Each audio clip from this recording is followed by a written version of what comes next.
One evening, Thomas brought his last train to the junction. Percy was glad to see him. "Are you on your way to the big station, Thomas?" "Yes, I am. Why?" "Because I'm going there too." "I think something's up." Toby looked at the sky. "Where?" "Not up there, down here," laughed Thomas. "How can something be up when it's down?" Thomas was too excited to explain. "Bust my buffers, look over there. Mavis, Boko, Bill, Ben, Donald, Oliver and Douglas paraded past." "Good evening, you three," whistled Donald. "Aren't we all a fine sight?" "Very splendid indeed," admired Toby.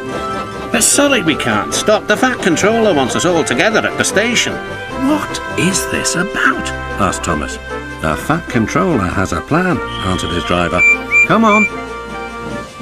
So they followed the other engines to the big station at the end of the line.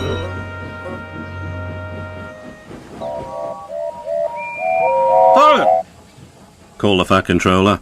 "I have an important letter to read from a little girl who is 5 years old." "Dear Thomas and all the engines, please can I meet you? My friends say they would like to meet you too.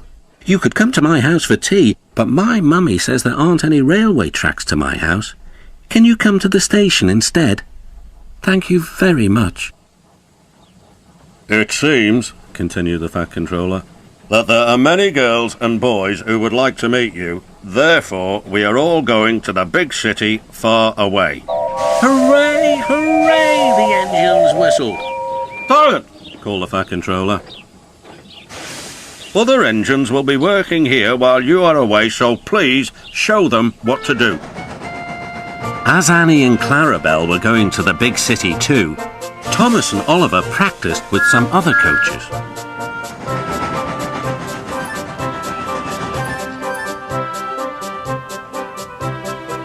Thomas grew more and more excited. Too excited for his own good. "I'm glad I'm a splendid engine," he puffed. "The Fat Controller thinks I'm really useful. I had a race with Bertie once. I whooshed through the tunnel and stopped an inch from the buffers." Then Thomas made his mistake. "Just like this," he boasted.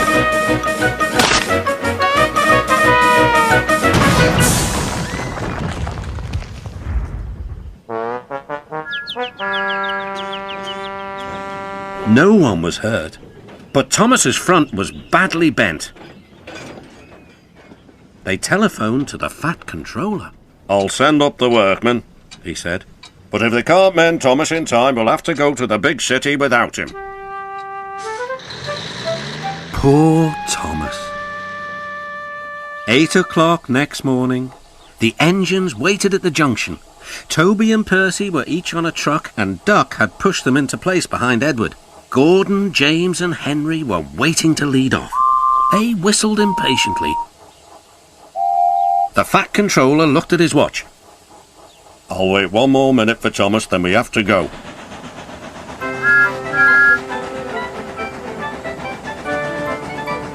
"Oh, thank goodness you're still here," panted Thomas. "I hope we're not late, as it's just after 8. The guard blew his whistle and waved his flag.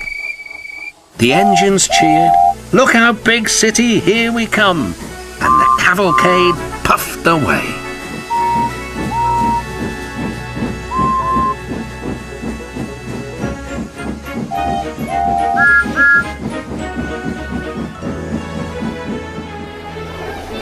Later in the big city, all the engines were lined up in a splendid shed. The children were delighted to meet their friends. "I'm glad the little girl wrote to us," whispered Thomas to Percy. "Isn't it wonderful what happiness a letter can bring?"